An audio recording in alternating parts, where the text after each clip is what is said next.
মেহেন্দিগঞ্জ উপজেলায় গত পরশুদিন অর্থাৎ মঙ্গলবার দিবাগত রাত আনুমানিক ১০টার দিকে আসলে এই বিদ্যুৎ বিপর্যয়ের ঘটনাটি ঘটে। হঠাৎ করে বিদ্যুৎ চলে যায় এবং স্বাভাবিকভাবে আমরা মনে করেছিলাম যে মাঝে মধ্যে যেরকম লোডশেডিং হয় এটি হয়তো সেই স্বাভাবিক লোডশেডিংই ছিল। কিন্তু রাত মানে যত গড়াচ্ছিল তত আমরা জানতে পারছিলাম যে আসলে যে আমাদের মেইন সাবমেরিন যেই লাইনটি রয়েছে ৩৩ কেবির সেই সাবমেরিনের বিপর্যয় ঘটেছে এবং যেটি আমরা পরবর্তীতে জানতে পারলাম যে আসলে যে তার আছে সাবমেরিন যে কেবলটি রয়েছে সেটি আসলে জাহাজে নোঙর করার কারণে সেই তারগুলো ক্ষতিগ্রস্ত হয়েছে। ফলে টোটাল মেহেন্দিগঞ্জ উপজেলার সাথে যে বরিশালের বিদ্যুৎ সংযোগ সেটি একবারে বিচ্ছিন্ন হয়ে গিয়েছে।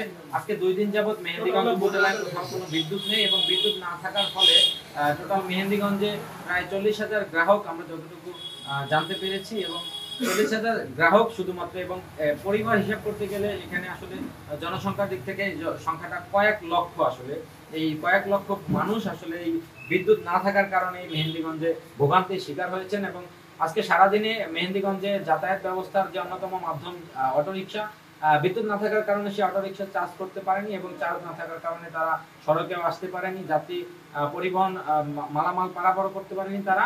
ফলে আসলে যেটি হয়েছে যে পরিবহন সংকট তৈরি হয়েছে এবং পরিবহন সংকটের কারণে যারা স্থানীয় জনসংখ্যা রয়েছেন তারা যে যাতায়াত করবেন এবং মানে বরিশাল শহরে যাবেন সেটিও তারা আসলে যেতে পারছিলেন না এবং যাওয়ার ক্ষেত্রে তাদের ভোগান্তির শিকার হতে হয়েছে। এবং আজকে পাতারহাট বন্দরের ম্যাক্সিমাম দোকানপাট বন্ধ ছিল, কারণ পরিবহন সংকটে মানুষজন যেভাবে আসতে পারেনি তেমনি বিদ্যুৎ না থাকার কারণে তাদের স্বাভাবিক যে কাজকর্ম সেটি আসলে তারা করতে পারছিলেন না এবং সেই কার্যক্রমে তারা ব্যাহত হচ্ছিলেন।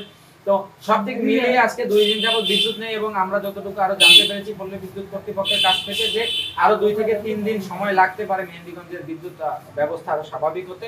তো এই অবস্থায় মেহেন্দিগঞ্জের মানুষ একেবারে ঘোর অন্ধকারে দিনাতিপাত করছেন। দিনের আলোতে স্বাভাবিক চলাফেরা করতে পারলো পরিবহন সংকট এবং রাতে আলোক স্বল্পতার কারণে একেবারে ভুতুড়ে পরিবেশ পরিস্থিতির তৈরি হয়েছে আসলে মেহেন্দিগঞ্জ উপজেলায়। তো একেবারে টোটাল মেহেন্দিগঞ্জের মানুষ বিদ্যুৎ বিচ্ছিন্ন এবং এই সংখ্যাটা দিনটা আরো কতদিন দীর্ঘায়িত হয় সেটি আসলে এখন আশঙ্কার বিষয়।